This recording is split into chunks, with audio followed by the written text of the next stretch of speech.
Bueno, entonces vamos a continuar con esto que el hermano estaba preguntándonos acerca de la puerca lavada, ¿a qué se refiere? Nos dice.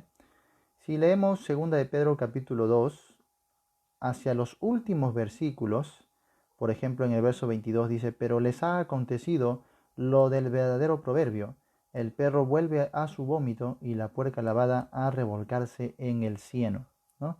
¿A qué se refiere? Bueno, en primer lugar no se refiere a creyentes que están perdiendo su salvación, porque muchos usan este verso para decir, ves, acá dice que el que vuelve atrás es como el perro que vuelve a su vómito, ¿no? Entonces pierde su salvación. No, según el contexto para lo cual tendríamos que ir hasta el primer versículo, se está hablando aquí, hermanos, entendemos así, de falsos profetas, falsos maestros, ¿ya? Dice, por ejemplo, el verso 1, pero hubo también falsos profetas entre el pueblo, como habrá entre vosotros falsos maestros, que introducirán encubiertamente herejías destructoras, y aún negarán al Señor que los rescató, atrayendo sobre sí mismos destrucción repentina. ¿Eh? Y muchos seguirán sus disoluciones. Se está hablando de falsos maestros que van a introducir, dice, herejías destructoras. Van a hablar mal del Señor Jesús. Negarán al Señor que los rescató. Por si acaso, cuando dice aquí el Señor que los rescató, no quiere decir que sean salvos, porque aquí la palabra que está usando aquí es redimió, que es simplemente se refiere a pagar el precio.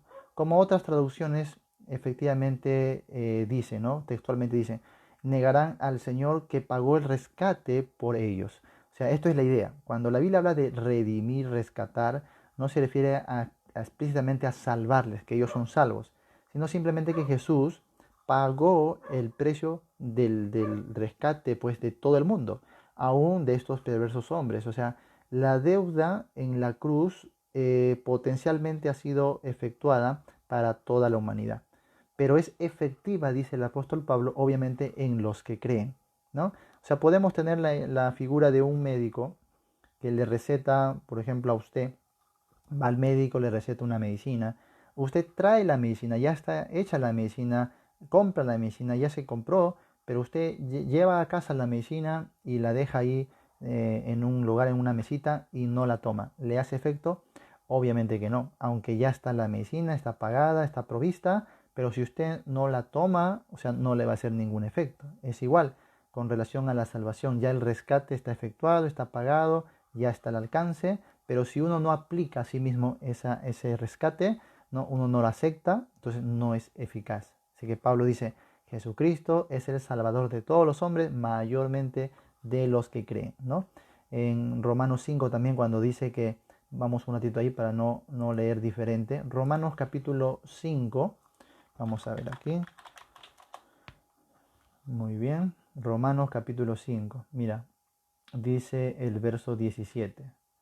Pues si por la transgresión de uno solo reinó la muerte, mucho más reinarán en vida por uno solo, Jesucristo, quienes los que reciben la abundancia de la gracia y el don de la justicia. ¿Eh? Los que reciben la abundancia de la gracia y el don de la justicia. Así que, como por la transgresión de uno vino la condenación a todos los hombres, de la misma manera por la justicia de uno vino a todos los hombres la justificación de vida. O sea, que la Biblia diga que a todos los hombres vino la justificación de la vida, no quiere decir obviamente que todos son salvos, ¿no? No todos pueden ser salvos, pero el verso anterior ya nos dejó esclarecido quiénes son los que alcanzan esa salvación. ¿Quiénes? Los que reciben la abundancia de la gracia y el don de la justicia. O sea, es simple, ¿no? O sea, aunque Cristo trajo la justificación a todos, sin excepción, pues los que la reciben nomás obviamente aprovechan sus bendiciones. Así que en este sentido, hermanos, en segunda de Pedro, es cierto que Cristo pagó el rescate por ellos, pero al no ellos aceptar ese rescate, al no arrepentirse sinceramente, al no aplicarlo a sí mismos, obviamente no son salvos. Y el contexto efectivamente nos va hermanos, a dar la convicción de que no son salvos. Mira, vamos a ver, por ejemplo, dice, por causa de los cuales el camino de la verdad será blasfemado, y por avaricia harán mercadería de vosotros con palabras fingidas. Fingidas. ¿Por qué fingen? Obviamente porque no son verdaderamente salvos, no son verdaderos creyentes. Luego dice, más abajo, ahí vamos a ver aquí, mayormente, dice verso 10, y mayormente aquellos que siguiendo la carne andan en concupiscencia e inmundicia y desprecian el señorío. Desprecian el señorío. Otra clara alusión a que ellos no aceptaron a Cristo como Señor. No se pusieron debajo de la soberanía del Señor. Atrevidos y contumaces, le dice. Atrevidos y contumaces. Luego, vamos a ver aquí, más abajito, vamos a ver aquí, ya, verso 17. Dice, estos son fuentes sin agua y nubes empujadas por la tormenta, para los cuales la más densa oscuridad está reservada para siempre. Fuentes sin agua, o sea, apariencia nada más fue. Nubes empujadas por la tormenta, o sea, nada de vida en sí mismo, ¿no? No tiene nada de agua, ya no tienen vida, o sea, no son salvos en realidad. Vamos a seguir viendo. Dice acá, verso 18, pues hablando palabras infladas y vanas, seducen con concupiscencias de la carne y disoluciones a los que verdaderamente, mira, a los que verdaderamente habían huido de los que viven en error. Les prometen libertad y son ellos mismos esclavos de corrupción. Esclavos. Los creyentes no somos esclavos. Los creyentes, los hijos de Dios, somos libres. Si el Hijo os libertare, seréis verdaderamente libres. Romanos 6 habla de que ya somos libres, ¿no? Libres de la inmundicia, de la injusticia, del pecado y todo eso. Y ahora somos esclavos más bien de la justicia, siervos de la justicia. Pero ellos dicen, ellos son esclavos de corrupción, ¿no? Porque el que es vencido por alguno es hecho esclavo del que lo venció. Ciertamente, si habiéndose ellos escapado de las contaminaciones del mundo por el conocimiento del Señor y Salvador Jesucristo, enredándose otra vez en ellas son vencidos, su postrer estado viene a ser peor que el primero. O sea, ¿a qué se refiere? No confundamos la salvación o la regeneración con la limpieza, que digamos es un tipo de limpieza externa. Porque esto es lo que va a repetir Pedro en el capítulo 3, en donde va a decir, no se trata de simplemente la limpieza de la inmundicia de la carne. Porque en estos tiempos, obviamente había personas que profesaban por algún tiempo un tipo de religión, porque ya estaban hastiados obviamente de la forma de vida que llevaban, querían algún cambio, alguna reforma, entonces tomaban votos, ¿no? Y a esto el autor le conoce como escapándose de las contaminaciones del mundo. Ojo, no del mundo en sí, no regeneración, sino de las contaminaciones. Es posible que una persona sin ser salva profese algún tipo de reforma por algún tiempo, sí. En toda religión del mundo hay este tipo de gente. Gente que cambió de vida. Usted va a ir a cualquier religión, no solo de tipo cristiana, a cualquier religión, y entonces va a encontrar gente que dice, yo antes era así, y ahora cambié de vida, ¿no? Este cambio de vida, cambio de moralidad, esta aparente limpieza exterior no implica salvación del alma. Hay muchos que van a estar con la iglesia y muchos que dirán, Señor, Señor, y el mismo Señor dice, nunca los conocí. O sea, en realidad esto no tiene nada que ver con el nuevo nacimiento. Verso 21 está la clave. Dice, porque mejor les hubiera sido no haber conocido el camino de la justicia, que después de haberlo conocido, volverse atrás del santo mandamiento que les fue dado. ¿Cuál es ese santo mandamiento que les fue dado? Obviamente el arrepentirse. El mandamiento del arrepentimiento. O sea, recibieron conocimiento, estuvieron por un tiempo, estaban ya alejados de las contaminaciones del mundo, claro, porque las dejaron momentáneamente, ¿no? El libertinaje y todo eso. Entonces volvieron y como que asumieron el hábito, se pusieron el traje de monje nada más y escaparon momentáneamente, temporalmente las contaminaciones del mundo, pero en el momento que recibieron la verdad, se echaron para atrás, o sea, no se arrepintieron, no hicieron caso al santo mandamiento. Y entonces dice, pero les ha acontecido lo del verdadero proverbio, el perro vuelve a su vómito y la puerca lavada a revolcarse en el cieno. Esto es la clave de todo. O sea, Pedro está diciendo de que ellos se limpiaron solo por fuera, y nunca cambió la naturaleza interna. De la manera que el perro siempre vuelve a su vómito. ¿Por qué? Porque es su naturaleza. No podemos hacer nada. Siempre va a volver a su vómito. Siempre. Y la puerca lavada, ¿qué va a hacer? Va a volver a revolcarse en el cieno. Esto da la idea de una puerca que ha sido sacada del lodo, del fango, y ha sido lavada, ha sido bañada, ha quedado muy limpiecita, pero ni bien es suelta, otra vez corre a revolcarse en el cieno. ¿Por qué? Porque es su naturaleza. O sea, de nada sirve los cambios externos, las apariencias, cuando la naturaleza, lo interior no es transformado.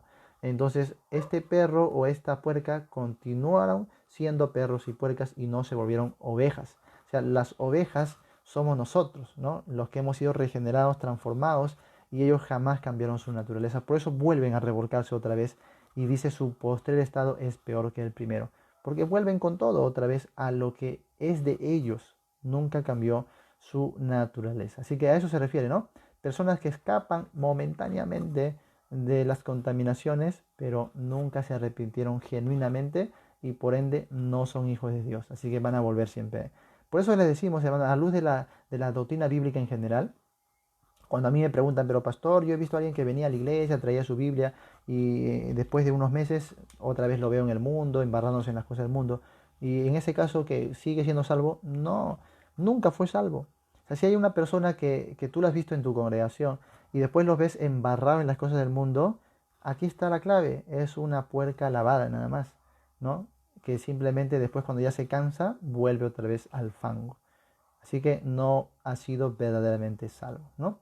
Así es bueno estudiar la Biblia, hermano, en su capítulo completo, ¿no? Y luego a la luz del panorama bíblico en general. No trates de entender el verso por sí mismo porque pueden ahí haber muchas especulaciones. Mejor es que el contexto te diga qué es lo que realmente significa, ¿ya? Muy bien, está clarísimo esto. Hay hermanos que están saludando. Renzo Agustina, Robles, Javier Cruz, dice 1 Corintios no entiendo. Creo que es 13:8, ¿verdad, hermano? 13:8 al 10, porque dice ahí 138. Espero que sí. A ver, 13:8, 1 Corintios. Ya sé más o menos a qué te refieres. Vamos a 1 Corintios 13, ¿ya? 1 Corintios 13. Dice verso 8 al verso 10, ¿no? El amor nunca deja de ser, pero las profecías se acabarán y cesarán las lenguas y la ciencia acabará, porque en parte conocemos y en parte profetizamos. Mas cuando venga lo perfecto, entonces lo que es en parte se acabará. ¿De qué está hablando aquí? Según el contexto, según la hilación desde el capítulo 12 hasta el capítulo 14, aquí la idea es que los creyentes lleguen a la madurez cristiana, a la madurez del amor. Y cuando ellos lleguen a la madurez del amor, obviamente ya no iban a estar en infantilismos, en niñerías, ¿no? En un conocimiento bajo, sino ahora su conocimiento va a ser total, pleno, van a estar maduros. ¿Por qué? Porque ahora el amor de Cristo los inunda en todo sentido y entonces maduran. Ya no miran por sí mismos, sino miran por el otro, se edifican. O sea, la idea en el contexto es que usaban los dones para sí mismos, para vanagloriarse, para intentar justificarse, para simplemente ser vistos por los hombres y bueno, cosas como esas, o simplemente para satisfacerse, para tener un bienestar, pero no usaban los dones para su propósito original, que era ayudar a otros, que era edificar a otros. En este contexto, Pablo les dice, nada va a servir que ustedes usen dones si no tienen amor, de nada sirve. Entonces, cuando venga el amor, que es lo perfecto, entonces ustedes van a estar completamente maduros y todo esto que es liviano, que es de nivel infantil, va a pasar. Por eso dice, cuando yo era niño, hablaba como niño, pensaba como niño, juzgaba como niño, mas cuando ya fui hombre dejé lo que era de niño. Si usted lee el capítulo 14, mira cómo empieza. Capítulo 14, verso 1. Seguid el amor y procurad los dones espirituales. Sigue en el contexto y sigue hablando del amor. O sea, Pablo quiere llevarles al amor, a la madurez del amor. Y cuando esto llegue plenamente, la función temporal de los dones iban a pasar a segundo plano. O sea, entendamos, ¿por qué nos peleamos tanto por las lenguas y las lenguas van a cesar? Tanto por estas cosas de dones extraordinarios cuando esto va a cesar, va a pasar. Lo que va a permanecer, ¿qué es? El amor. Ahora permanecen la fe, la esperanza y el amor. Y el mayor de ellos es el amor. Verso 20, 14, verso 20 dice, hermanos, no seáis niños en el modo de pensar, sino sed niños en la malicia, pero maduros en el modo de pensar. Esto quiere decir el apóstol Pablo, ¿no? Quiere llevarles a la madurez. Cuando ellos lleguen a la madurez, entonces todo va a ser pleno y se acabaron los problemas. O sea, básicamente lo que le está diciendo, ustedes están peleando como niños. Son niños nada más, que quieren su dulce, ¿no? Para ellos, los dones extraordinarios eran como un dulce para un niño, ¿no? Y se peleaba por ese don, quería vivirlo, quería disfrutarlo y no le importaba la edificación de los demás. Un niño con su dulce. Bueno, no seáis niños en el modo de pensar, sino sean niños más bien en la malicia, pero maduros en el modo de pensar. Por eso Pablo dijo en el 13, ¿no? Cuando era niño, hablaba como niño, pensaba como niño, ¿no? Ahora ya pienso como adulto. Bueno, está hablando todo el tiempo, está hablando de madurez, hermano, a eso se refiere, ¿ya? Muy bien, José Cruz dice de nuevo, buenas noches, pastor. Amén, hermano, gracias. Ana Dilia también buenas noches. Emilio Castillo desde México. Qué bendición. Leilani también dice, está muy buena la señal. Qué bueno, hermano, qué bueno. Genaro Gómez dice, saludos, bendiciones, disculpe. Soy de una iglesia pentecostal y el material que tengo para evangelizar ya no me agradó porque saca muchos versículos de contexto. ¿Cómo puedo evangelizar con sus enseñanzas? A ver, ¿cómo podemos evangelizar? Primero, hermanos, entender lo que es el Evangelio, a qué somos llamados. Luego, tratar de tener una profundización bíblica personal. La idea para evangelizar es que no necesitamos depender de un material, sino netamente de la palabra de Dios. Cuando comprendamos bien el mensaje del Evangelio, o sea, vamos a poder usar directamente nuestras Biblias. Y claro, no está mal usar un material, no está mal, pero los materiales que tenemos nosotros, aunque están enfocados en el creyente, la mayoría está enfocado en el creyente porque nuestro ministerio se basa en fortalecer, equipar al creyente, adiestrar al creyente para que el creyente haga la obra del ministerio. Sin embargo, estos materiales pueden también ser usados. Por ejemplo, tenemos el devocional en Job y nos habla mucho del sufrimiento y qué persona del mundo no sufre. Y hablándole de ese tema, partiendo de ese tema, podremos llevarle a los pies de Cristo, ¿no?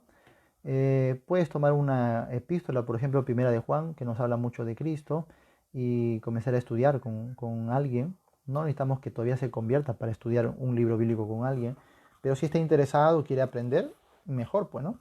Y en el trayecto, mientras vamos estudiando un libro con la persona pues se va dando cuenta de muchas cosas y va aceptando a Cristo. En un momento hace una decisión y bueno, se convierte a Cristo, ¿no? Hemos tenido varios casos así. ¿Ya? Ahora, material propiamente evangelismo no tenemos, tenemos material apologético, material de discipulado, y este mismo material discipulado, por ejemplo, desde las bases, también sirve de mucho para evangelizar. Entonces va a depender mucho también del tipo de gente con quien tratemos, si tenemos una relación cercana con ellos y si somos constantes con ellos, o si me habla de un evangelismo un poco más, digamos, relámpago, o sea, gente que no conocemos de repente en los autobuses, en los parques o les toco las puertas. O sea, la idea es que no va a ser todos igual, ¿no? Si hay gente que, por ejemplo, siempre voy a ir a visitarlos, tengo una amistad con ellos, bueno, entonces puedo usar un material, pero si es gente que de repente no la voy a volver a ver, lo importante es dejarles una semilla. Entonces con una Biblia uno puede predicarles, hablarles del amor del Señor, hablarles de la salvación, bueno, lo que es elemental en el Evangelio, ¿no? Entonces, como usted dice, simplemente hay que tener cuidado de sacar versos fuera de contexto, de aplicar cosas que no son. En este sentido sí hay que cuidarnos mucho. Para eso, antes que revisar materiales, lo que debemos hacer es aprender a estudiar la Biblia en un libro completo. Leer desde el primer verso hasta el último de manera corrida y examinarlo así, leyendo y releyendo un solo libro. Y así, libro por libro, toda la Biblia. Eso nos va a ayudar mucho a usar el texto dentro de su contexto. Ahora, no sé si usted recién se está añadiendo de repente como un seguidor. Si es así, en la sección videos tenemos ya como 8 o 9 videos de clases sobre el buen uso del contexto. Sería muy bueno que lo vea. Y eso nos va a equipar ya de una manera personal a usar nuestras Biblias, ¿no? Es la manera que tenemos de servirles. Y si quiere todavía algo más exacto, podría escribirme de manera personal un mensaje en privado. Creo que ya le podría atender un poquito más, de manera más personal, ¿sí? Muy bien. A ver, vamos a ver aquí otra preguntita. Se escucha muy bien, se ve normal. Pastor, en Mateo 7, 22, 23, ¿esta palabra a qué se refiere? A ver, vamos a buscarlo. Mateo capítulo 7, ¿no? Verso 22 y verso 23. A ver.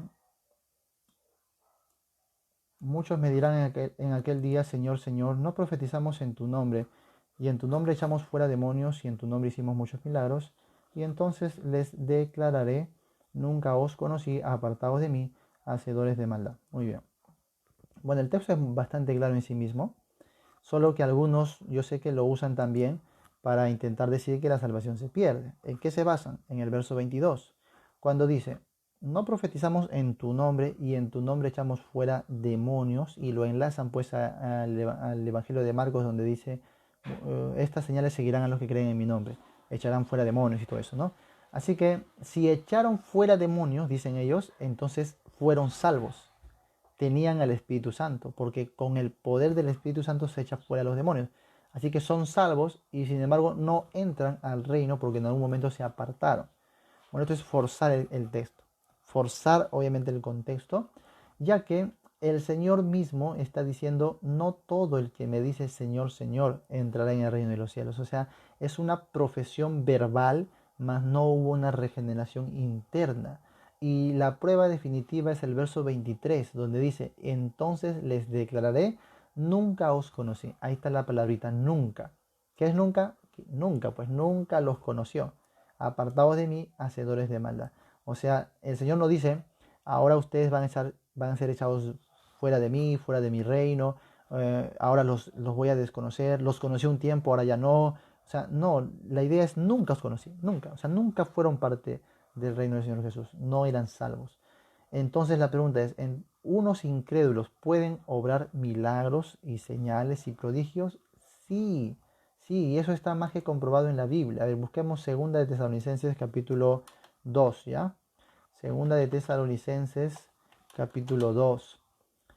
Está más que comprobado, hermanos. Los incrédulos también pueden obrar milagros con el poder de Satanás. Y Dios permite esto, obviamente, como un juicio, ¿ya? Vamos a buscar acá.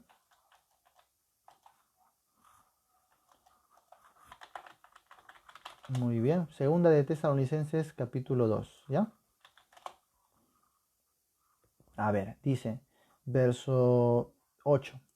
Y entonces se manifestará aquel inicuo a quien el Señor matará con el espíritu de su boca y destruirá con el resplandor de su venida. Este inicuo, este hombre de pecado, es un ser humano, por si acaso, ¿ya? Verso 9 dice, inicuo cuyo advenimiento es por obra de Satanás. O sea, ¿quién está detrás de él? ¿Quién es? Satanás.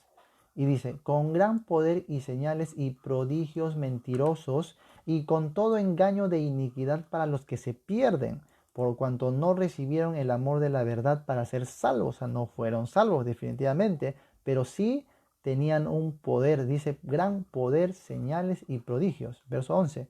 Por eso Dios les envía un poder engañoso para que crean la mentira, a fin de que sean condenados todos los que no creyeron a la verdad. O sea que Dios permite un poder engañoso en ellos.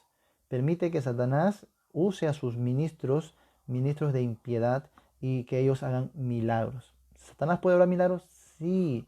Lee el libro de Job, donde mismo Satanás está ahí trayendo, haciendo descender fuego del cielo, trayendo tempestades, terremotos, todo eso, trayendo enfermedades. O sea, Satanás tiene un poder engañoso, por supuesto, un poder falsificado. Entonces la gente que no crea la verdad se complace en la mentira, porque la gente de hoy más cree en lo que ve y siente, y lamentablemente muchos se creen cristianos, pero no deciden quedarse con el texto bíblico revelado, sino que quieren experiencias, quieren ver, y ahí lamentablemente donde hay show mediáticos, donde supuestamente están haciendo sanidades, milagros, repartimiento de espíritu, unción, doble unción, triple unción, que cáete para el suelo, que no pases de aquí para allá, ahí está la gente, por miles, y mira qué bonito, este es el poder de Dios. Les está pasando lo mismo que vamos a ver en el libro de Hechos, ¿ya? Libro de Hechos. Vamos a ver aquí. Libro de Hechos. Busquemos el capítulo 13. Vamos a ver acá. Creo que este de aquí es.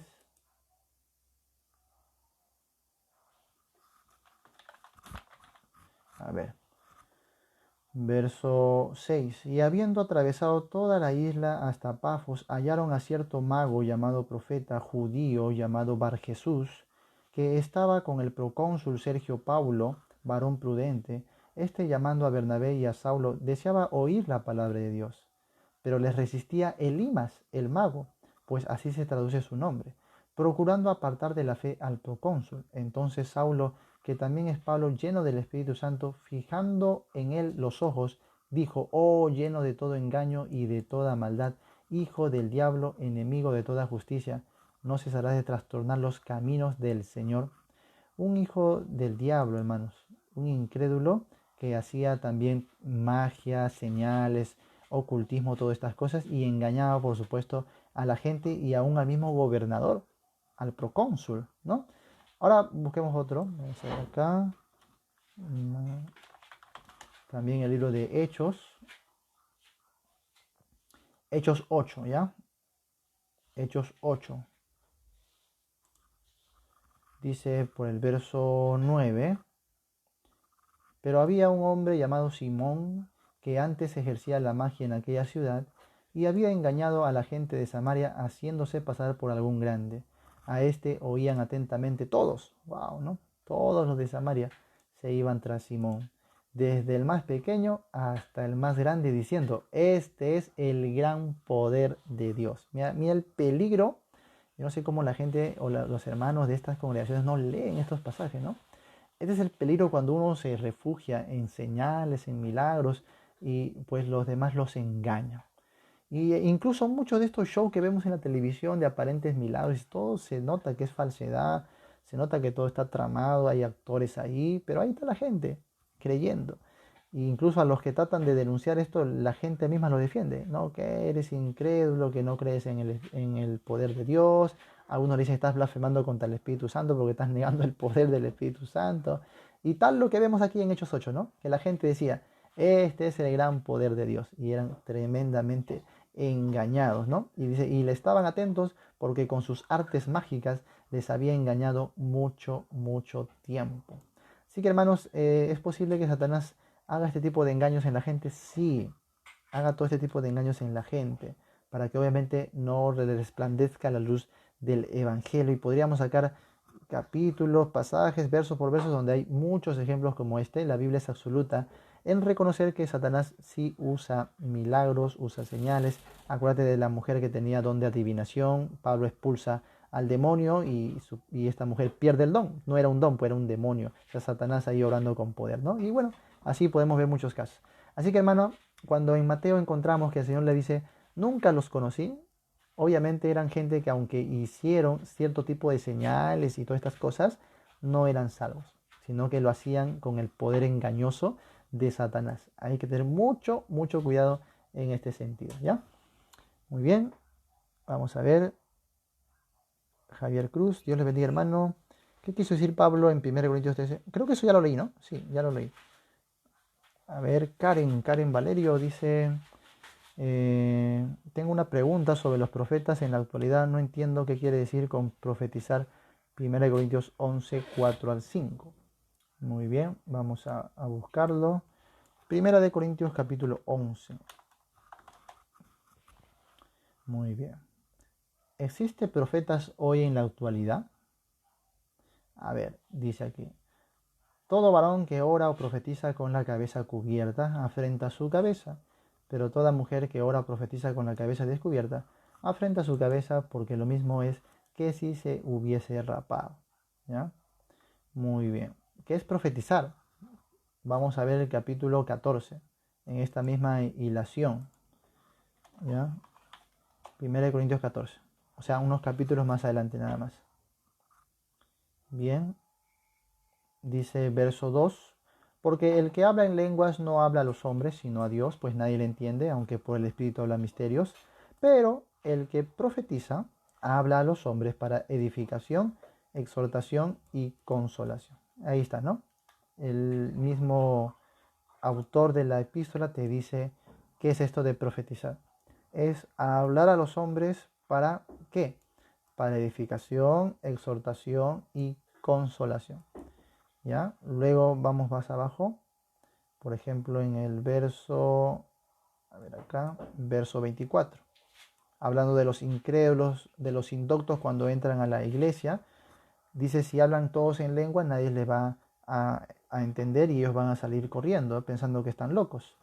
Pero dice el verso 24: pero si todos profetizan y entra algún incrédulo o indocto, por todos es convencido, por todos es juzgado. O sea, el profetizar, hermanos, en este contexto, no tenemos que entenderlo como hoy entendemos lo que significa profetizar, porque hoy profetizar es predecir el futuro. Así lo entendemos nosotros, ¿no? Como que alguien dice en el año tal o de aquí va a pasar esto, va a pasar esto. Bueno, eso entendemos como profetizar. Bueno, en el contexto de aquí, de lo que estamos leyendo, no es decir el futuro, sino es exhortar a la persona, es reprenderle. Obviamente, por la naturaleza del contexto que habla de doctrina, edificación, exhortación, todo eso, se refiere necesariamente a exhortar con la palabra de Dios. O sea, es una obra espiritual para convencer tanto al incrédulo como al creyente de la voluntad de Dios. Por eso que si es incrédulo se arrepiente y dice, mira cuál es el resultado.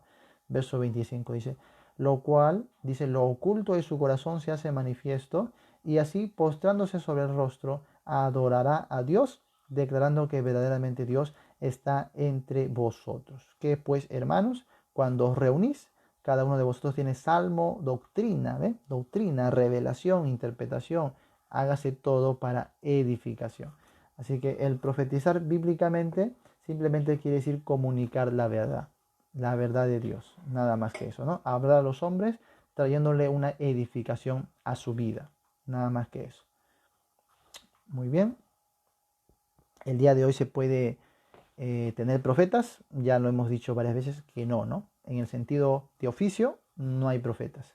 Que profeticemos es otra cosa, que ya hemos dicho que es hablar para exhortar, para levantar el ánimo, ¿no? Ese es profetizar. ¿Por qué? Porque usamos la palabra profética, la Biblia, pues. Pero profeta es otra cosa. Ser profeta de oficio ya no hay. Igual que los apóstoles corresponden a un periodo inicial de la iglesia para echar el fundamento. Hoy día ya no son necesarios porque ya se echó el fundamento. Hoy día más bien sobreedificamos en el fundamento de los apóstoles y profetas, ¿no? Es distinto. Muy bien, saludos a Luna Jun, a Bill Hernández, Fabricio Suter dice, hola amigos, les comparto la página. A ver, aún están promocionando su página. Muy bien. Prana Ojeda dice, buenas noches, pastor, soy Paraná de Charadaí, Chaco. Bueno, espero estar leyendo bien.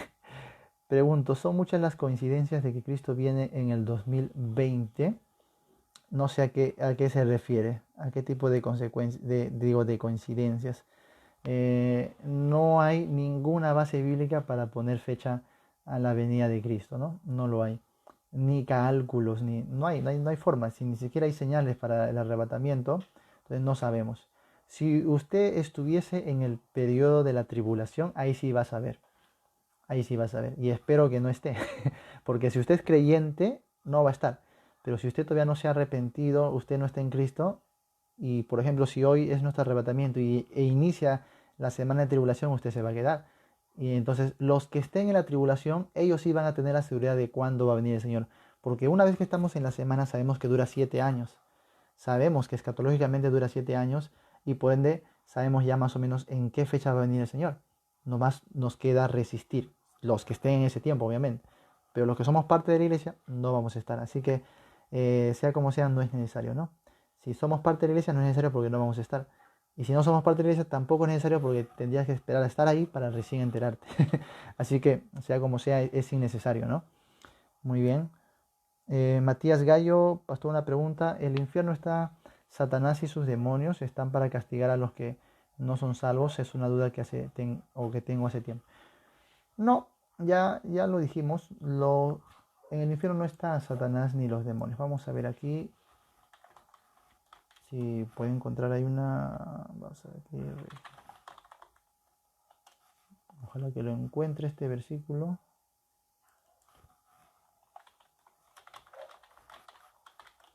A ver, regiones celestes. Verso 12, capítulo 6 de Efesios. Porque no tengo o no tenemos lucha contra sangre y carne, sino contra principados, contra potestades, contra los gobernadores de las tinieblas de este siglo, contra huestes espirituales de maldad en las regiones celestes. ¿Qué son las regiones celestes? ¿No? Ese es un nombre para el cielo azul, o sea, para la atmósfera, pues, para el primer cielo, donde habitan las huestes espirituales de maldad, Satanás y sus demonios, sus ángeles, en las regiones celestes. O sea, en los aires, en la atmósfera. Efesios capítulo 2, Efesios capítulo 2 también dice: y Él os dio vida a vosotros cuando estabais muertos en vuestros delitos y pecados, en los cuales anduvisteis en otro tiempo, siguiendo la corriente de este mundo, conforme al príncipe de la potestad del aire, ¿no? Al príncipe de la potestad del aire, refiriéndose a Satanás. Potestad del aire, ¿por qué? Porque vive en las regiones celestes. El espíritu que ahora opera en los hijos de desobediencia, ¿ya? Entonces Satanás no está en el infierno, y menos Satanás tiene la función de dar castigo ahí a los que están siendo atormentados por sus pecados y todo eso. Si él mismo, o sea, el infierno, el lago de fuego, es un lugar donde Satanás mismo va a ser atormentado, ¿no? Entonces no hay referencia bíblica que nos diga que Satanás está en el infierno y cumple esa función, ni tampoco cuando la Biblia se refiere al lago de fuego. Vamos a ver aquí en Apocalipsis 19 y 20, ¿ya? Aquí tampoco Satanás va a cumplir esta función.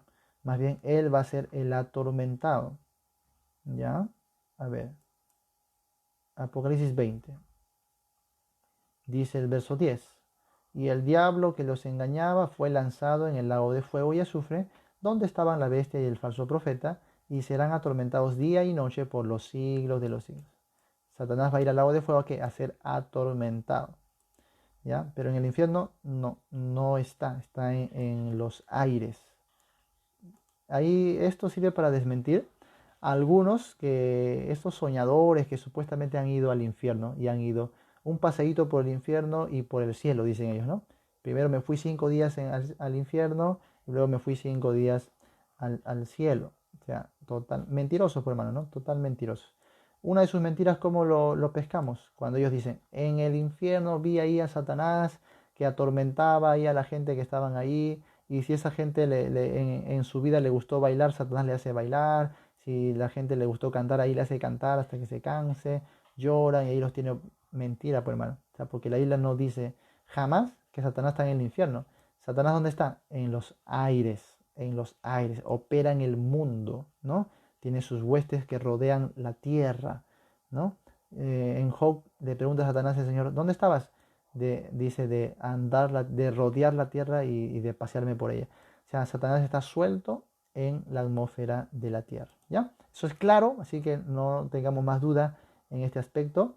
Tengamos cuidado de algunos usar este tipo de testimonios falsos para amedrentar a la gente, para asustarle, porque eso es lo que se está haciendo, ¿no? Usar una persuasión por medio del terror, del miedo, para que la gente así acepte a Jesús. No necesitamos eso. Solamente el Evangelio, el poder de la predicación del Evangelio es suficiente para salvación a todo aquel que cree. Muy bien. Carmen Márquez: disculpa, hermano, mi pregunta, pero mi preocupación es qué pasará con los animalitos de los cristianos que seamos arrebatados. Muy bien, muy bien. Hermana, lo siento, yo no puedo responderle eso porque no lo sé. No lo sé, la Biblia no dice, ¿no? ¿Qué pasará con los animalitos? No lo sé. Lo que sí vemos bíblicamente es que los animales no tienen más valor que el ser humano. Por ejemplo, Jesús, cuando habló del afán, dijo: mira las avecillas del cielo, ¿no? Que no trabajan nada, mi Padre los alimenta. Y ustedes dicen: no valen más que ellas, ¿no? Ustedes no valen más que ellas. Dando a entender que a los ojos de Dios el ser humano tiene un valor mucho más alto. Y entonces la redención, el reino, todo eso se ha creado en base al ser humano, ¿no? Ahora, creemos que en el reino milenial va a haber animales, quizás porque las profecías del Antiguo Testamento hablan de animales en el paraíso, en lo que sería el milenio, mejor dicho, en el reino milenial o reino mesiánico. Probablemente entonces sí haya animales ahí. Va a haber animales después del juicio eterno en la santa ciudad de Jerusalén. Eso sí ya no sabemos porque la Biblia no revela. Cuando en Apocalipsis 21 y 22 se nos cuenta todo esto, no menciona animales, ¿no? Entonces no podríamos decirle. ¿Qué pasa en el momento de nuestro arrebatamiento? ¿Será que nos llevaremos a nuestros animalitos? Yo personalmente creo que no, porque no tiene nada que ver obviamente con nuestro plan de redención, así que creo que no. Si por gracia Dios tiene algún plan, no lo sabemos, pues al menos no lo ha revelado, así que otra vez no podría decirte, ¿no? No hay un verso bíblico que lo diga, lamentablemente no puedo responder su pregunta. También dice, y la otra pregunta es, ¿qué piensas de los ovnis, duendes, demonios o monstruos de mares? Puede que sean los ángeles que el Señor expulsó del cielo nuevamente. O sea, cuando la Biblia nos dice algo, yo no lo puedo decir, pues. O sea, si la Biblia me dijera, los extraterrestres son demonios, ahí yo le sacaría el versículo y diría, mi hermana acá dice. Pero como la Biblia no dice, obviamente yo no puedo enseñarlo. O sea, lamentablemente, muchos predicadores cometen este error. Hermanos, que los extraterrestres son los demonios que se disfrazan así. Pero ¿dónde dice la Biblia? No hay forma de que yo enseñe algo, predique algo, si es que la Biblia no lo está enseñando. Podemos creer, podemos especular, podemos deducir, pero al fin y al cabo nuestro creer, nuestra opinión no vale nada, pues. Yo tengo que hablar lo que dice la Biblia. Primera de Pedro 4, 10 y 11 que dice, si alguno habla, hable conforme a las palabras que Dios da. Entonces no puedo hablar algo que la Biblia no lo dice. Entonces yo creo que sí, la Biblia habla de demonios, eso sí. Eso es toda manifestación demoníaca, obviamente es de los demonios siempre y cuando la Biblia me marque ese tipo de manifestación. Ahora, con referente a ovnis, a extraterrestres, la Biblia no dice absolutamente nada. Yo sé que hay personas que intentan, sobre todo los de la secta de Alfa y Omega, que cuando Ezequiel vio una visión de un ángel, que esto, que el otro, una sábana, ahí estaba viendo un platillo volador. Bueno, esas son interpretaciones privadas, ¿no? Porque no hay forma en la que uno leyendo todo el contexto determine que ahí tenemos una nave, un platillo volador. No, esos son textos que están siendo torcidos para intentar sustentar su doctrina. Porque ¿qué cree la secta del Alfa y Omega? Creen que nosotros, hermanos, de alguna manera somos la creación de seres superiores, extraterrestres, que de alguna manera ellos nos crearon, nos enviaron a la Tierra, que siempre están al pendiente de nosotros, y hay extraterrestres también malvados, pero que estos extraterrestres, por cuidarnos, de alguna manera siempre nos han enviado profetas, o sea, seres humanos, que en realidad no eran seres humanos, sino eran extraterrestres, que eran como disfrazados de seres humanos y por eso tenían un poder especial. Entonces Jesús es uno de esos extraterrestres que vino tantas veces al planeta Tierra a cuidarnos, a demostrarnos el amor, a indicarnos el camino y todo eso, ¿no? Y algún día estos extraterrestres se van a manifestar de forma ya completa para traernos la salvación final y bueno, todo puro invento, hermanos, que por supuesto no debemos creer porque la Biblia no dice nada de eso. Simplemente sacan una frase, un versículo, algo y lo fuerzan a su doctrina y ahí sí hay que tener bastante cuidado, ¿no? Ya en otro momento, cuando toquemos el curso de apologética, vamos a ver al detalle cada una de las sectas, lo que enseñan todo eso, ya porque haría falta mucho tiempo en realidad para ver estas cosas. Así que a la luz de la Biblia, hermana, yo no le podría decir que son los platillos voladores, o mejor dicho, los ovnis que vemos a veces en los cielos. Pueden ser tantas cosas como satélites, o sea, pueden ser tantas cosas en realidad que uno no te podría decir que son, ¿no? Que haya extraterrestres, la Biblia al menos dice que no. O sea, todo lo que la Biblia habla con relación a los seres humanos o al planeta Tierra, todo gira en torno aquí. Jamás el Señor nos ha revelado si es que hay un planeta donde hay otros seres creados. Y lo malo es que la especulación pues nuestra nos lleva a asegurar y decir, pero si es un universo tan vasto, tan grande, no creemos que seamos los únicos seres creados. ¿Pero en qué se está basando? En un pensamiento, en una filosofía nada más. O sea, cuando nosotros, hermanos, vamos a tener nuestras creencias, tenemos que fijarnos si es que la Biblia lo enseña o no lo enseña. Si no lo enseña, ya no debemos ir más allá. Debemos quedarnos solo con lo que la Biblia está enseñando. ¿Sí? Muy bien. Saludos de Luis Osvaldo Chalá. Y bueno, agradece y también bendiciones para todos. También bendiciones a Elizabeth, a Googles RQ, no sé, algunos se ponen así sus nombres, ¿no? Carlos Enrique Quintero dice, pastor, saludos, bendiciones. ¿Dónde dice o se refiere un texto en Mateo que consigue la casa limpia y arreglada y se le meten 7 demonios peores? Cuando usted no sepa dónde está un verso, simplemente si tiene una aplicación en su celular, una aplicación que se llama YouVersion, o también hay páginas en el mismo Google usted pone ahí más o menos la frase que está buscando.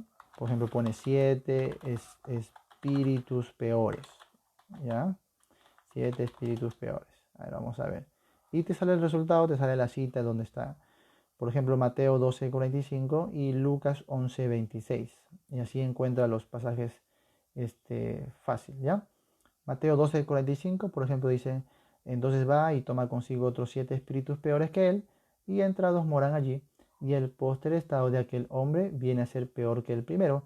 Así también acontecerá a esta mala generación. Ahora, nuevamente, los que estuvieron ayer en la lección de Mateo, ya expliqué todo el panorama de Mateo. Si no lo has visto, vaya a nuestros videos y ahí va a encontrar cómo entender el Evangelio de Mateo. Es clave este curso o esta lección del panorama, ¿ya?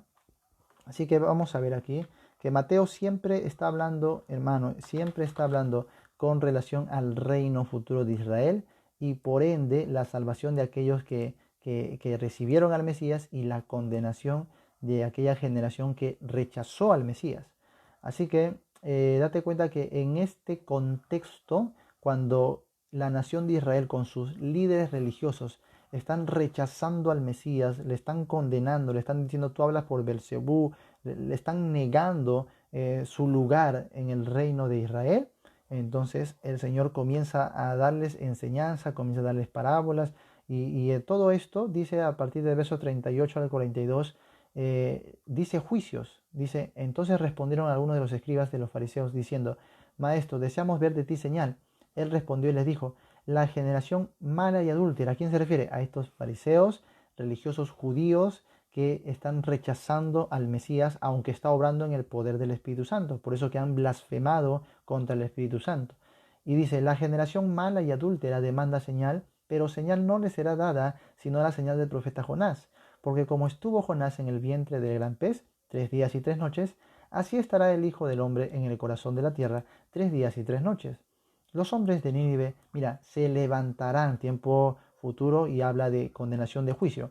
Los hombres de Nínive se levantarán en el juicio con esta generación y la condenarán, porque ellos se arrepintieron a la predicación de Jonás, y he aquí más que Jonás en este lugar. O sea, aquí hay uno mayor que Jonás, y ustedes no se arrepienten. En cambio, los de Nínive recibieron a Jonás, y eso que Jonás no les predicó el arrepentimiento. Jonás les predicó juicio y condenación y aún así se arrepintieron. Pero ellos, que eran religiosos, que tenían las escrituras, que eran parte del pueblo elegido, al mismo Mesías le rechazaron. Así que, ¿qué van a tener?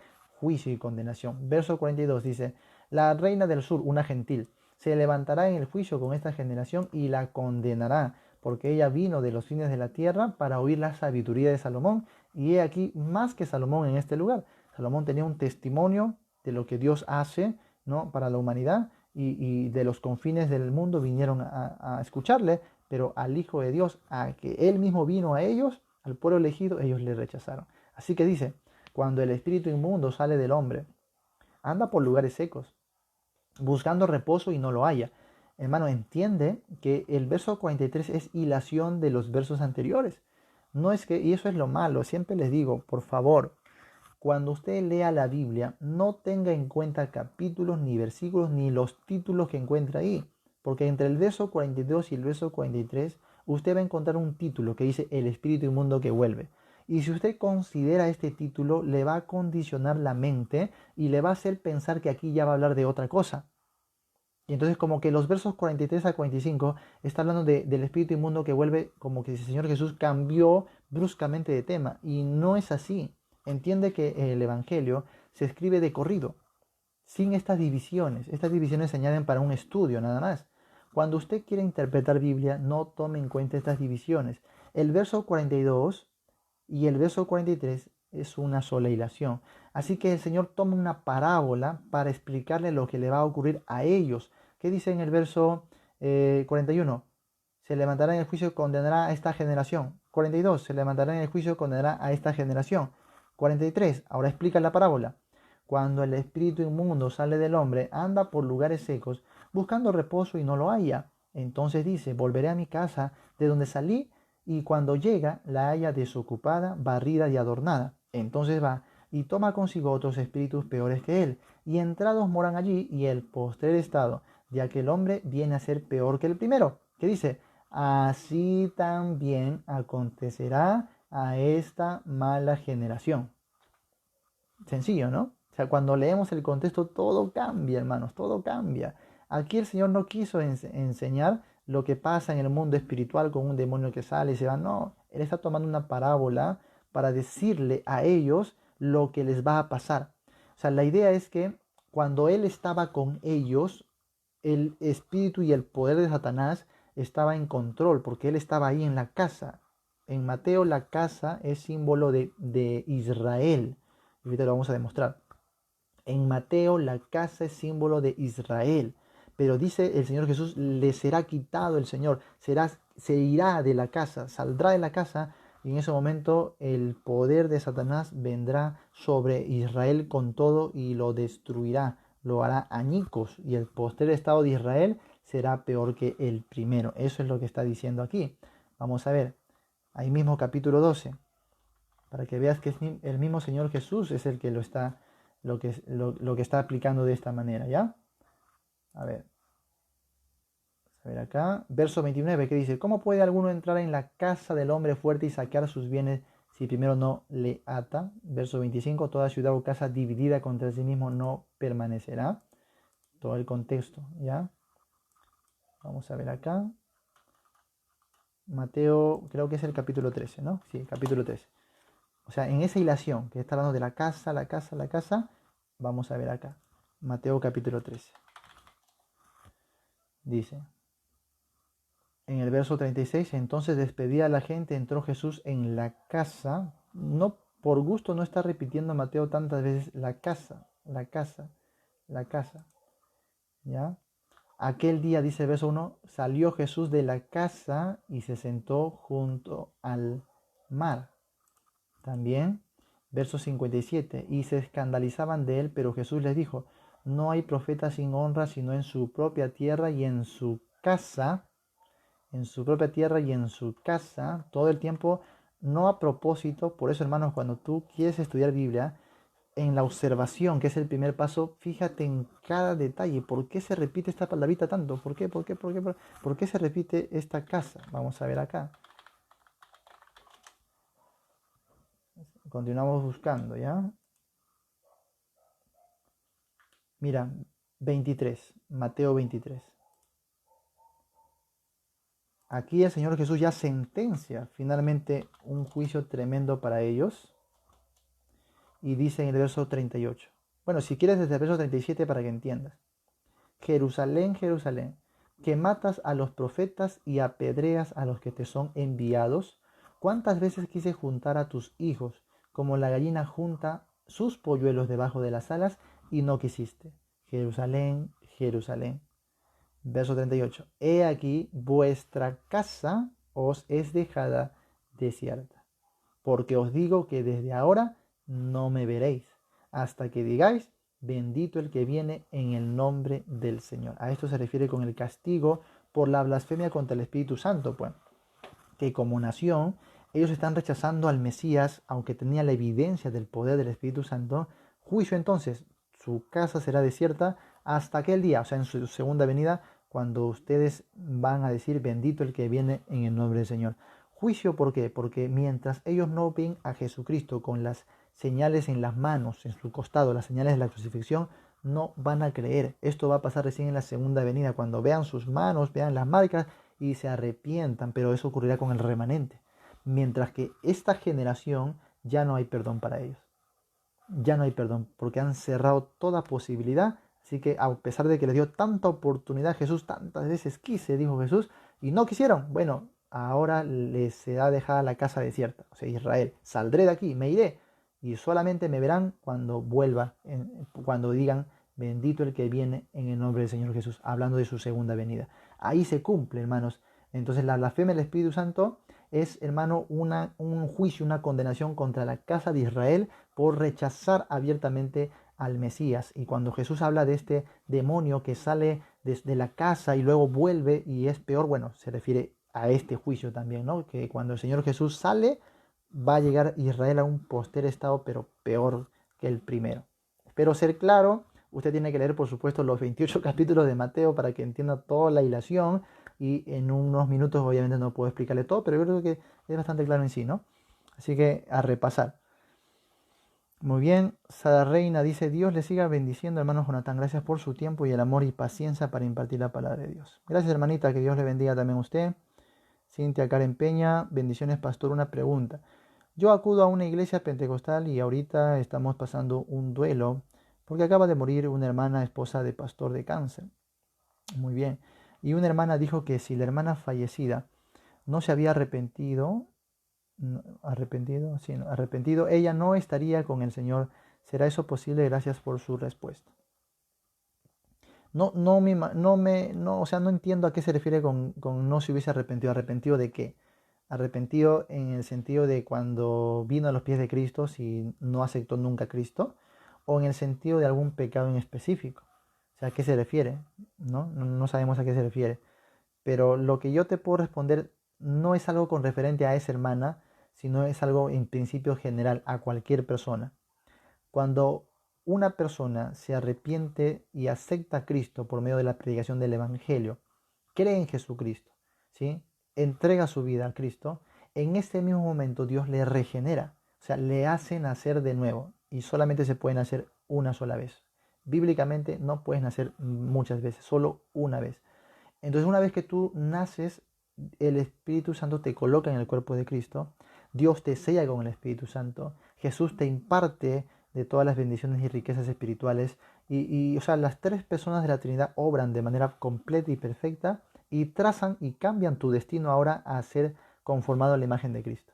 De manera que la salvación es dada de manera completa. Ya fuimos salvos, dice el escritor en Pablo, ¿no? Ya somos salvos, fuimos salvos, sois salvos. O sea, categóricamente la Biblia dice que los que ya nos hemos arrepentido somos salvos, no que podremos ser salvos, sino que somos salvos, tenemos vida eterna, ¿no? Primera de Juan 5:13, tenéis vida eterna y esta vida está en su Hijo. El que tiene al Hijo tiene la vida, el que no tiene al Hijo no tiene la vida. Así que si alguien se arrepintió en vida sinceramente bajo la luz del verdadero Evangelio de Jesucristo, en ese mismo momento fue salvo. Así que de ahí en adelante, si muere de cualquier sea la causa, se va a la presencia del Señor.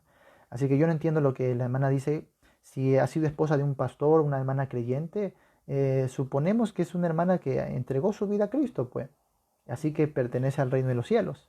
Si ha muerto hoy, está en la presencia del Señor, ¿no? Lo que pasa es que usted está en un círculo donde se cree que la salvación se pierde.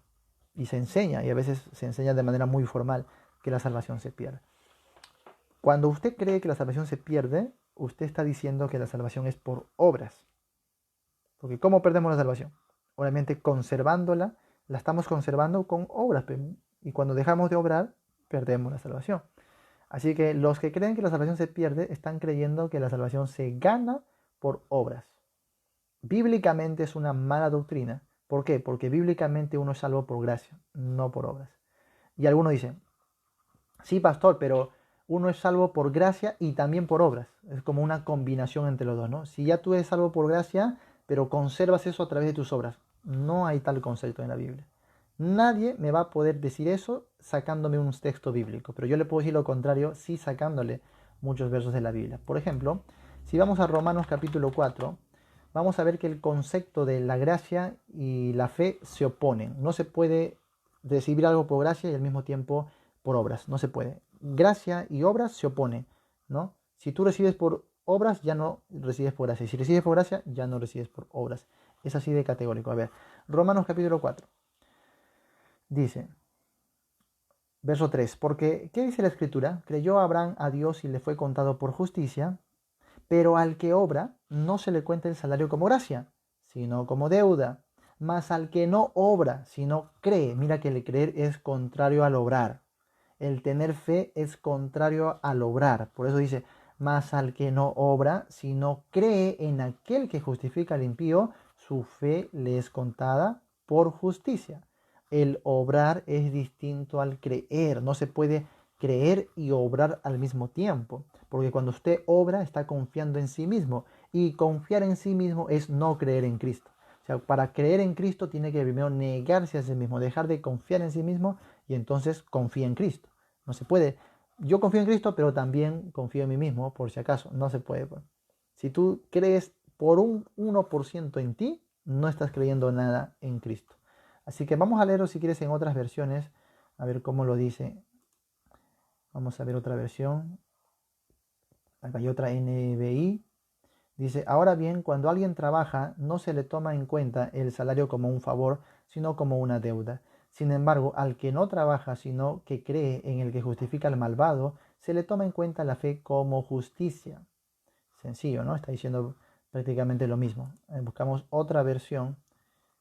A ver, Dios habla hoy. Dice, pues la escritura dice, Abraham creyó a Dios y por eso, bueno, verso 4. Ahora bien, si alguno trabaja, el pago no se le da como un regalo, sino como algo merecido. En cambio, si alguno cree, mira, creer es lo opuesto a trabajar u obrar. Si alguno cree en Dios que hace justo al pecador, Dios le tiene en cuenta su fe para reconocerlo como justo, aunque no haya hecho nada que merezca su favor. Qué interesante, ¿no? Esta versión está diciendo la esencia del pasaje. No hay versión mala, hermanos, ¿ah? Cada versión aporta algo y te hacen, a ver, la nueva traducción viviente. La nueva traducción viviente dice, cuando la gente trabaja, el salario que recibe no es un regalo, sino algo que se ha ganado. Cuando trabaja, o sea, cuando obra, el salario que recibe no es un regalo, o sea, no es una gracia, sino es algo que se ha ganado. Pero la gente no es considerada justa por sus acciones, sino por su fe en Dios, quien perdona a los pecadores. Tan clarísimo, ¿no? Vamos a ver en la versión de las Américas, ¿ya? Que es una versión también muy, muy buena. A ver, vamos a ver. Dice, ahora bien, al que trabaja el salario no se le cuenta como favor, sino como deuda. Pero al que no trabaja, pero cree en aquel que justifica al impío, su fe se le cuenta por justicia. Es fácil, ¿no? Ahora vamos a el capítulo 11, Romanos 11, para que usted vea cómo la Biblia misma le da el concepto de gracia, ¿ya? En el concepto bíblico de la gracia se opone al obrar. A ver, acá, verso 6. Romanos 11:6.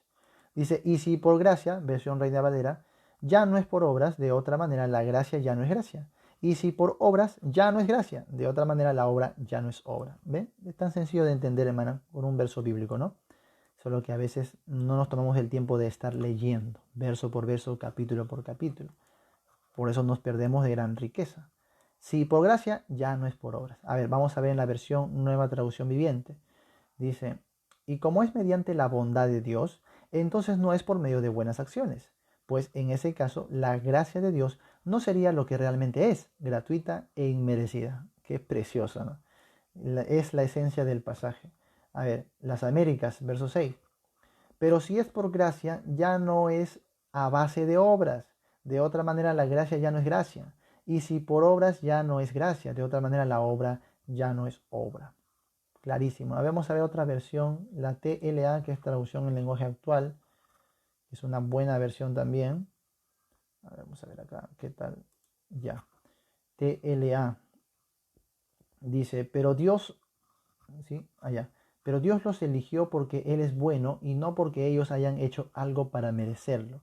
Esto solo puede suceder así porque Dios es bueno de verdad. Bueno, es un poquito más, le quito un poquito más la esencia, pero ahí está, se mantiene todavía el mensaje.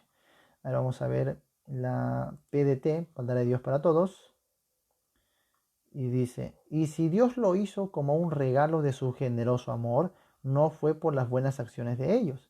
Si hubieran sido elegidos por sus buenas acciones, entonces el regalo del generoso amor de Dios no sería de verdad un regalo. Así que hermanos, bíblicamente el concepto de la gracia se opone al obrar. Usted no puede traer a convergencia estos dos conceptos y decir, es por gracia pero también por obras, no se puede. Porque en el momento de que hay una sola obra, deja de ser automáticamente gracia. Espero que haya sido bastante claro en ese sentido. Ya en otra oportunidad podemos quizás detallarlo un poquito más, ¿ya? A ver, creo que se ha puesto un poquito borroso. Voy a tratar de cambiar de señal y ojalá se aclare un poco. Si no, muy bien. Espero que, a ver si me escuchan, me dejan nomás su comentario. Muy bien. Espero responder a la hermana. Si la hermana que falleció es una hermana que de verdad se arrepintió en vida es salva, está en el Señor, está en la gracia del Señor, ¿ya? Steven Rodríguez, pastor, bendiciones. Quiero preguntarle sobre la bestia del Apocalipsis. ¿Se refiere a la religión católica romana, como dicen, y el falso profeta? Gracias. La bestia no es la religión católica. La bestia, amados hermanos, es el anticristo. O sea, la bestia en el Apocalipsis es el anticristo. Ahora, hay otro tipo de bestias, quizás, pero el contexto es claro cuando se refiere a ángeles o querubines y todo eso. Pero la bestia en sí, la bestia del Apocalipsis es el anticristo. La ramera tampoco es la religión católica. La ramera es el sistema religioso del mundo, ¿no? Que viene desde Babel, de Babilonia, pues ahí mismo lo dice, ¿no? Babilonia la Grande. No es la religión católica. Más bien la religión católica es parte, ¿no? Es parte de este sistema como cualquier otra religión del mundo, pero no es exclusivamente la religión católica. Ahora, el falso profeta, ¿quién es? No lo sabemos, pero sí sabemos qué hace. Está al lado del anticristo para, de alguna manera, similar a lo que hemos visto antes en 2 Tesalonicenses. O sea, el falso profeta es como que el agente que hace este tipo de señales para que la gente, obviamente, las personas crean al anticristo y se dejen seducir para ponerse la marca y adorar la imagen de la bestia, ¿no? Eso es. Muy bien. Eric Santana, Dios le bendiga. Pastor, una pregunta. ¿Dios creó el bien y el mal? Disculpe mi ignorancia. Dios creó el bien y el mal. Dios es autor bíblicamente solo del bien, ¿ya? No hay verso bíblico donde diga que Dios ha creado el mal. Más bien hay versos que dice que Dios no es tentado por el mal ni él tienta a nadie. Así que en este sentido Dios no crea el mal. Sabemos cuál es la fuente del mal, que no es el Señor. Que el Señor, que Dios permita el mal, no quiere decir que Él es el autor del mal, ¿no? Son conceptos que debemos poner en orden. Muy bien.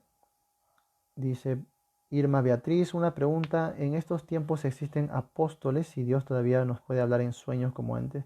Bueno, lo de los apóstoles ya hemos respondido anteriormente. Ya hemos dicho que no hay nuevos apóstoles para el día de hoy. Y en cuanto a los sueños tampoco. Dios no habla por medio de sueños. Justo antes de este video alguien me preguntó lo mismo en cuanto a los sueños porque tiene muchos sueños, ¿no? A veces son sueños medio simbólicos, me dijo. Eh, pero no tiene nada que ver así tus sueños con cosas súper espirituales, simbólicas, misteriosas. No es la revelación de Dios, ¿ya? ¿Por qué? Simplemente porque Dios ya en estos tiempos se revela a través de su palabra inspirada y ya no se puede añadir más a este tipo de revelación. Y porque la revelación es completa en sí misma, o sea, no le hace falta nada. La revelación bíblica tiene todo lo que necesitamos para este tiempo, para el futuro, hasta el reino. Tiene ya todo lo que necesitamos. Entonces Dios no te va a revelar cosas en sueño cuando ya te ha revelado absolutamente todo en su palabra. Esto nos hace dependientes y esto nos aleja a veces de la doctrina, de un verdadero estudio de la Biblia, porque vamos a depender más de estas cosas que de un esfuerzo en aprender la palabra inspirada. Dejemos esas cositas, hermanos, de creer en sueños, visiones, este tipo de revelaciones. Pablo dice que aun si un ángel del cielo se les aparece, o sea, dejemos de esas cositas de lado y pongámonos a estudiar la palabra de Dios de una manera seria, permanente, diligente, responsable, todo el texto bíblico. Muchos de los que están aquí me van a dar fe de que hay libros de la Biblia que aún no han leído, ¿no? Y menos no lo han estudiado, ¿no? Y bueno, cuando yo avanzo a algunos cursos, a veces digo, hermanos, ¿cuántos han leído Habacuc o Nahum? Y bueno, todos, la mayoría reconocen, no, nunca lo he leído, pastor, ¿no? Ni mucho menos lo he estudiado. Así que ese es un déficit que tenemos que corregir. En vez de estar pensando en sueños y todo este tipo de cosas, hermanos, valoremos lo que Dios nos ha legado, la palabra de Dios. Valoremos este tesoro que tenemos en nuestras manos, en nuestro propio idioma. Leámoslo continuamente a diario, estudiémoslo, escudriñémoslo. Por favor, solo así vamos a ser creyentes maduros. Solo así el Señor nos va a preparar. ¿Qué dice 2 Timoteo 3, 16, 17? Toda la escritura es inspirada por Dios y útil para enseñar, redarguir, corregir e instruir. ¿Ves? Completa, suficiente. No dice la escritura más sueños, más visiones. No, la escritura inspirada, la que está revelada, ya está. Es útil para estas cosas que me hablan de un todo en la instrucción y en la capacitación del creyente, ¿no? La enseñanza, el redarguir, el corregir y el instruir. Y dice, a fin de que el hombre de Dios sea perfecto, sea completo, no le falte nada, perfecto, enteramente preparado para toda buena obra. O sea, la Biblia es suficiente, suficiente. No necesitamos de sueños, profecías, ángeles, visiones, nada de estas cosas. La escritura ya es útil para todo, para perfeccionarnos. Quiere decir que cuando usted pone su atención en otras cosas más que en la Biblia, obviamente no va a estar enteramente preparado y menos dispuesto para toda buena obra, ¿no? En ese sentido, hay que tener bastante cuidado, por favor, porque en el día de hoy la verdad se está tergiversando pues tremendamente, ¿no? Muy bien. Vilma Hernández, pastor, una buena pregunta. Explíqueme Apocalipsis 11 3 al 4. ¿A qué se refiere cuando dice los dos testigos, que son los dos candelas? Bueno, ya también hablamos mucho de esto, hermana. No podría darle la identidad de los dos testigos. Solamente puedo ver lo que el capítulo está revelando ahí de ellos. Son seres humanos, son personas que aparentemente van a pertenecer al tiempo de la tribulación y pertenecen al remanente judío, y este tipo de personas van a hacer obras, señales con el poder de Dios, milagrosas, van a estar protegidas por Dios. El capítulo dice que Satanás, el anticristo, va a luchar con ellos y los va a vencer, van a morir, pero van a resucitar. Dios luego se los lleva al cielo. Llevan un testimonio de juicio durante la tribulación para los enemigos de Dios. ¿Quiénes son? La Biblia no lo dice. No puedo decirle algo que la Biblia no lo dice, ¿no? Sencillamente. Algunos se atreven a especular que son Elías, que es Moisés, que es Enoc, pero nada de eso tiene base bíblica. O sea, la Biblia no dice, simplemente le dice los dos testigos, nada más. ¿Ya? Y como usted dice, los dos olivos, los dos candelas, bueno, es lo mismo, pero no dice quiénes son. Así que eso sí no podríamos responder. Pastor, el alma y el espíritu de la persona que muere, ¿dónde va? Si una persona está con el Señor, o sea, se ha arrepentido, es de Cristo, se va con el Señor inmediatamente. Filipenses capítulo 1, ahí tienes una evidencia. Filipenses capítulo 1, espero que estén anotando, hermanos. A ver. Uy, la señal, otra vez la señal está muy mal. Ya. Espero que, espero que al menos me estén entendiendo, al menos se pueda escuchar. A ver, Filipenses capítulo 1. Dice ahí. Ya, verso 22. Mas si el vivir en la carne resulta para mí en beneficio de la obra, no sé entonces qué escoger, porque de ambas cosas estoy puesto en estrecho, teniendo deseo de partir y estar con Cristo, lo cual es muchísimo mejor. Lo cual es muchísimo mejor, ¿no? A ver, uy, acá la señal está bien mal. Bueno, ya voy a tratar de responder rápidamente, ojalá que puedan escuchar. Y ya estaremos terminando la sesión por hoy al menos, ¿no? Así que tenemos evidencia de que un creyente cuando muere va directamente a la presencia del Señor. Y si no estaba en el Señor, si no es creyente, obviamente va a ir al infierno, al lugar de tormento. Ahí va a estar en espera del juicio final, ¿no? Esto es lo que la Biblia en resumen nos está diciendo. Tenemos un capítulo en Apocalipsis donde Juan dice que vio las almas de los decapitados que habían salido pues de la tribulación, y dice que estaban debajo del altar de Dios y estaban ahí adorando al Señor, estaban orando de manera consciente. Incluso le cita textualmente cuando dicen: ¿hasta cuándo, Señor, vengarás nuestra sangre de los moradores de la tierra? ¿No? Así que ahí vemos una evidencia de que los que mueren en Dios van a la presencia del Señor, ¿no? Van a las moradas celestiales. Muy bien. Pastor Jonatán, lengua se refiere a idiomas, ¿verdad? Claro que sí. Lo que hoy podemos conocer y llamar el rapto, no hay ningún problema, con tal que entienda, ¿no? El arrebatamiento consiste en que Dios va a llevar a la iglesia completa, tanto los que han muerto como los que han quedado con vida hasta ese momento, y los que han muerto serán resucitados, todos transformados y todos llevados como un solo cuerpo a las nubes, a recibir al Señor en el aire. Esto va a ocurrir antes de la tribulación, ¿ya? Y bueno, permaneceremos con el Señor ahí hasta el final de la tribulación, donde... Muy bien. Y bueno, después, en la segunda venida, después de la tribulación, vamos a volver con el Señor, ¿ya? Para el reino milenial. Eso básicamente es lo que es el arrebatamiento de la iglesia. Manuel Gárnica, saludos, la segunda vez que lo oigo, bendiciones desde Finis, muy bien. Laida Romero, buenas noches, pastor, Dios los bendiga, saludos desde México, bendiciones a todos los que nos están saludando, a Johnny, a Carolina. Carolina dice una pregunta del milenio, ¿cuál va a ser nuestra función en ese tiempo? Reinar con Cristo, hermana. En el milenio nosotros reinamos con Cristo, juzgamos al mundo. Dios nos dará ahí algunos papeles con referente a cómo van a ser, digamos, reinados los habitantes obviamente, del reino, ¿no? O sea, la nación de Israel se va a repartir en tribus y el mundo entero va a estar bajo la justicia del Señor, aunque hay una diferencia entre los que habitan la tierra prometida y los que simplemente habitan las otras naciones del mundo.